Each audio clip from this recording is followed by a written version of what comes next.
Je sais pas.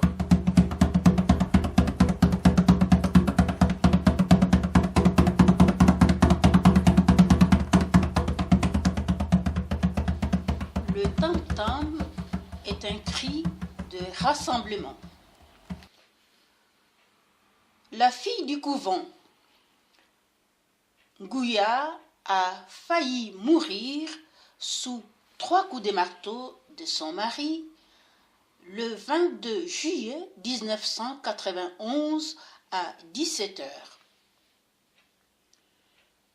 La fille du couvent, édition Bénévent de Philomène Milolo, relate un cas concret du lien sida-violence conjugale. Comment prendre en charge un patient habité par l'obsession de la transmission du virus? Question qui interpelle chacun de nous.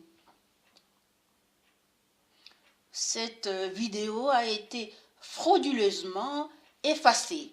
Une suite lui est donnée pour ne pas éteindre la flamme du combat que je mène depuis 1990 contre celui que je nomme un marchand du virus du sida qui jouit de l'ignorance de ses partenaires à Strasbourg, Nancy, Berne et j'en passe, à travers les pages 341 à 520. Je rappelle à l'auteur des violences et à sa complice déjà citée dans le jugement du tribunal des grandes instances de Strasbourg datant du 6 janvier 1995 qu'il leur faut davantage pour prouver leur dénégation. Les preuves de mon témoignage se trouvent dans un rapport à l'hôpital.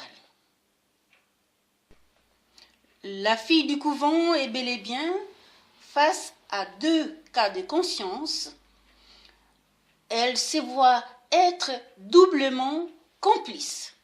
Complice d'une fraude. Elle a dû rédiger intégralement une thèse pour permettre à son mari d'accéder au titre de docteur.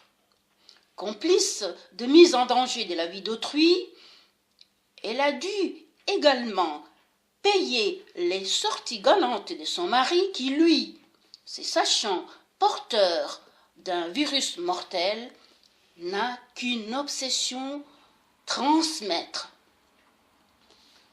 Le sida est devenu une arme de domination, un pouvoir. Comme un dictateur, avec un cynisme qui laisse sans voix, l'homme infecté se délecte de fondre, non protégé, sur une femme qui ignore que sa vie est en danger. Les calculs, le mensonge chronique sont-ils un cas pathologique ou une question d'éducation? Ngouya peut-elle, par amour, fermer les yeux? Le fait de servir à son mari sa thèse sur un plateau est-il un tremplin pour imposer les dénis et ses corollaires? L'essentiel du témoignage livre les coulisses d'un tourment intérieur. À toi, femme de France et d'ailleurs, bonne lecture. Ngouya, c'est moi, Philomène Milolo.